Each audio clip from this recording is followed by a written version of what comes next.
Hello, my name is Samira Dumalrao. I am 17 years old. I am from India. I have been living in Thailand for the past 13 years and I've been living on Koh Samui for the past 4 years. I've come to Panyadi during my AS level and now I am graduating from Panyadi.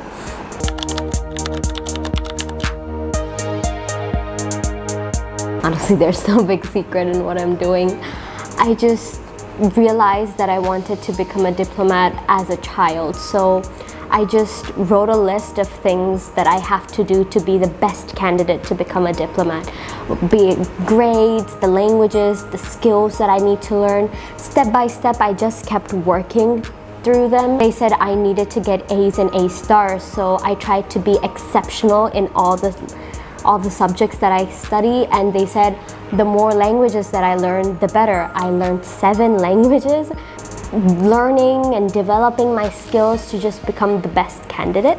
Right now, everything worked out, but I didn't know how to do it, how to begin applying, because none of my family members went to the UK to study, and none of them even studied economics as a subject, because all of them are mathematicians and engineers, so I really had no one who could guide me. So I just kept doing everything I find. Like when I watch a TV show, there is this girl who did an IPQ, it's called the International Project Qualification, a high school level research paper. Yeah, and I looked into it and I thought it was fascinating, it was good to do, and I thought it would help my resume.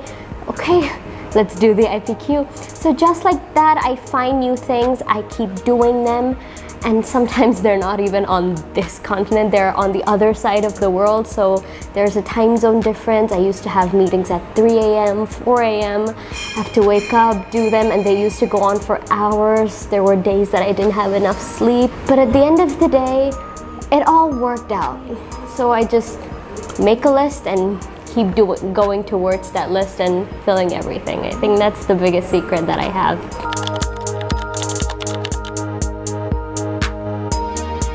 All I can say is that realize your dreams early. We might think that we have enough time to realize what we want. We're still kids. We have a whole life ahead of us to know what we want. But when you do realize what you want, there might not be enough time to figure everything out perfectly. And that time, you might feel regret that, oh God, I wish I started earlier. That is not a good feeling to have, because it won't help you push with the same energy that you have, and maybe you won't even have time to change your course if you start late. If you start early, later in life you can realize that maybe I should do something different, or maybe I should have a different approach. You would still have time to change your direction, but if you start late, whatever you choose, that's gonna be what you have to do.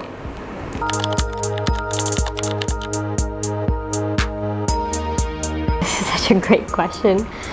I felt like a dream come true. It was surreal. It was the best moment of my life. It was the very moment that I worked so hard for, and I achieved it. It was the best thing ever.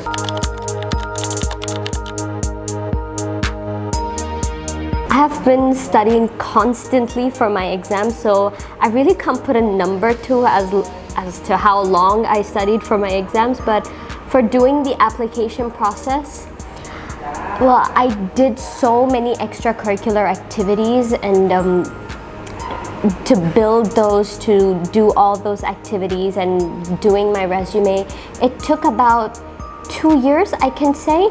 1.5 years to just build my extracurricular activities so that I can have some content for my resume, and the other 6 months for actually writing my personal statement. Because of how complex and how specific UK universities want their personal statements, it took about 2 years for the application process.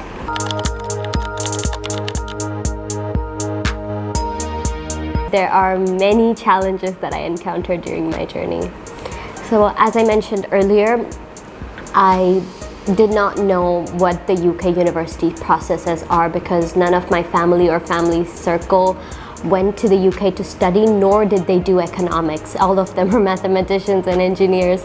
So I kept doing every activity that I could that sometimes they were not related to economics. I did things like cooking, knitting, arts and crafts, things like that. And when I was in year 12, I went to a university fair in Bangkok, and there I realized that I should do super curricular activities. They are activities that are related to your subject, so I should be doing things like economic research or writing research papers or internships, but not like cooking or knitting or anything.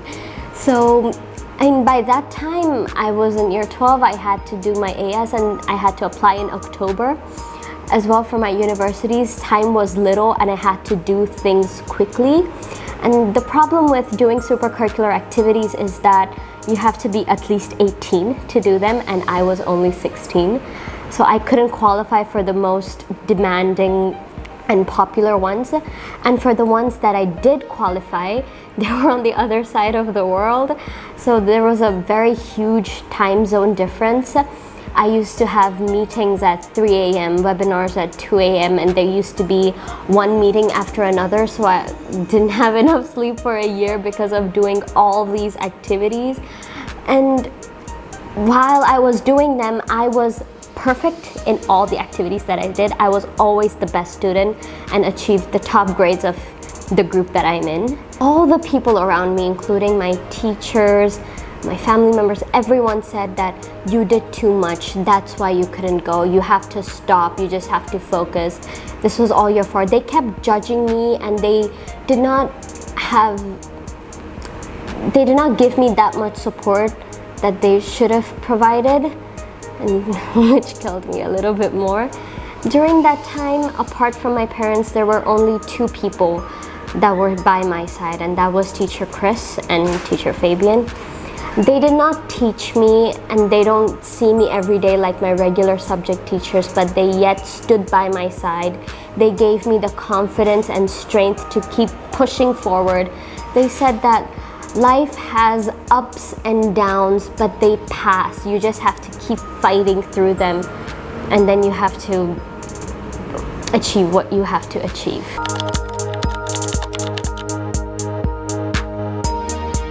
I have 3 people who I want to say thank you to.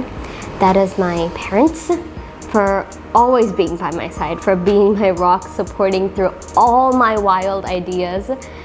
And I have teacher Chris and teacher Fabian. They are literally the best people of my life. They stood by me when I needed support. They gave me their time. They listened to all my ideas, especially teacher Chris. Even though he is extremely packed, he always gave me time to listen to my ideas. He helped me implement them. He even gave me advice as to how to achieve some of them. And every time he was very patient. He didn't show even a little bit of irritation. He was just there listening to me and supported me through my lows. And for teacher Fabian, when I first emailed him, I found him on our school website. I saw that he went to Cambridge and did so many things that I want to achieve one day in my life. So I emailed him. I didn't even know him on a personal level, but he gave me his time. He advised me on how I can go to the UK, what are the academic requirements that they want, and he even connected me with the right support who can guide me specifically on how to go to UK university. So these are the people who I'd like to thank, and thank you for being there.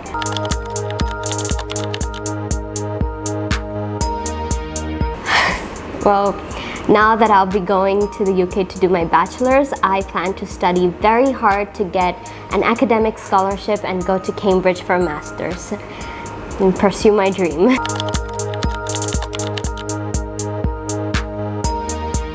What I'd say is that realize your dream early, plan what you want, make a list, and even go talk to people if you have to, because unless you ask for help, no one is gonna come help you. And when you ask for help, you will get exactly the help you need, and it will be way easier for you to achieve your goals. So realize them early and start working towards them, and ask for help if you need it.